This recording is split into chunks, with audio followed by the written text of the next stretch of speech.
Boys, we're back, and what better way to come back than one of these UFC division tier lists. As you can see on screen, we got champ here, which is of course going to be Alex Pereira, because today we are doing the light heavyweight division. We got champ, then we got S tier, A tier, B tier, and C tier. Now, if you guys are new here and you've never watched one of these videos, I need you to pay attention, because for some reason a lot of you guys don't grasp this idea and don't quite understand how this works. I am not ranking these guys on skill sets or who I think would beat who. I am ranking them simply on how excited I would be if they were next up for the belt. You know, we're going to try not to look at resume. We're not going to see if they're deserving or not. We're just going to go simply, how excited would I be these two guys, skill for skill, matched up against each other. Now, with that being said, there's going to be some caveats here and there, because there's a few dudes here that Pereira has already fought and beats, you know, KO'd or TKO'd, one guy decision, but there's been some dudes that he's already beaten. With that being said, yes, they might be very entertaining fighters. They might make a great build-up, but they just fought, and I'm not really that interested in rematches. With that being said, one of my favorite fighters, not just in this division, but in general,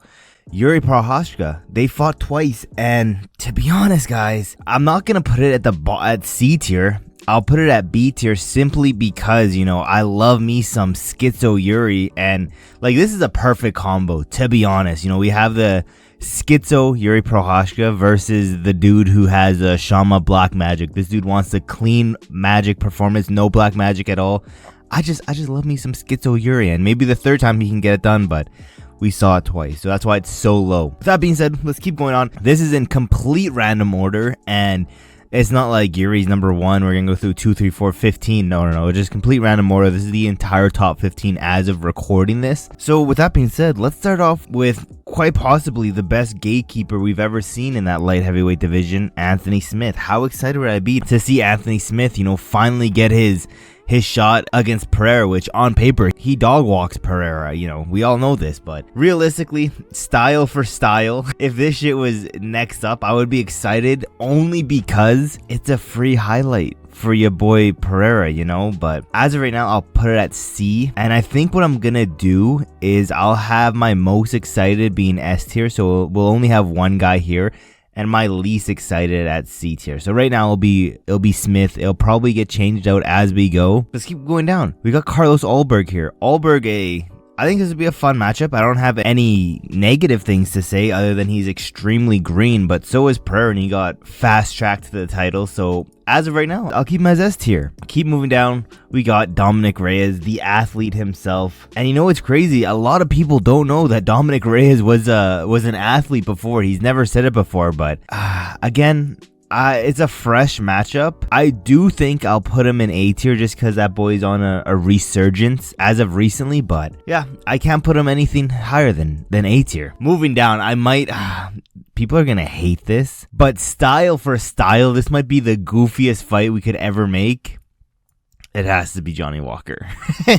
You're telling me style for style, you know, maybe the build-up itself wouldn't be that entertaining, but this is Brazilian Yuri Prochazka right here, you know?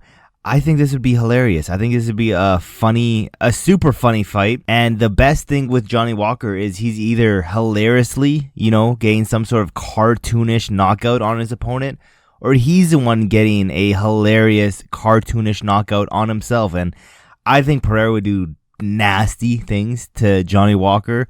I still want to see that fight. Probably will be switched down as we go. But moving down, Nikita Krylov.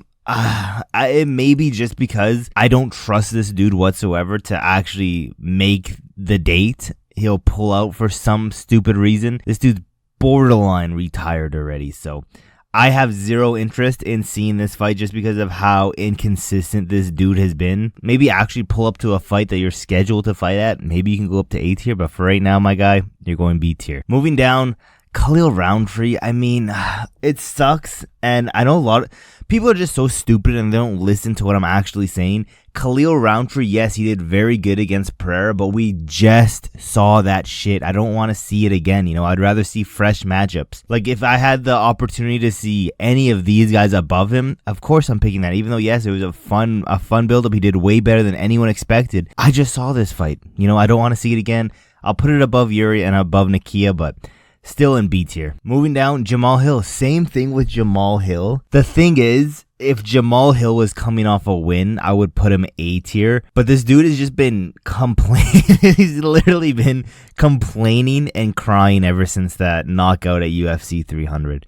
So I'm going to keep him in B tier. Again, if he had a win under his belt, I'd probably put him in A tier because he is building up the rematch. So right now, it's just B tier. I don't care to see it as much as some fresh matchups. Then we have Azamat Murzakanov. Honestly, it might be above Reyes and right below Carlos Ulberg.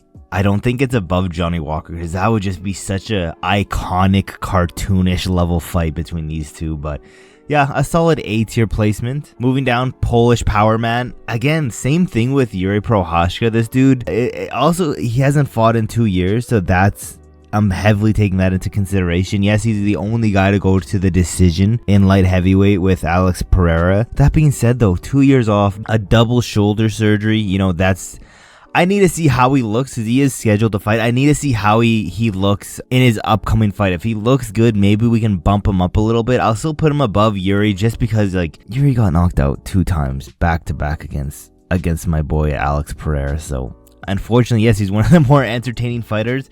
It's not a good look when you're 0-2 against the guy. That being said, we got 5 guys left. Someone who, did he win his last fight? I don't think he did. But regardless, he's still a fun guy in here. A guy who's been in the light heavyweight for a long time. I would love to see him finally get another title shot. Talking about Volkan Oezdemir.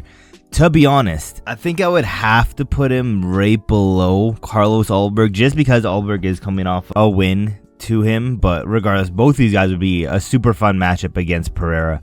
Moving down, we got 4 more dudes to go with, and I'm still debating who I should have at S tier towards the end. Let's get Alonzo Menifield on here. I like how I've been saying, yeah, fresh matchups. I want fresh matchups. I don't care with Alonzo Menifield.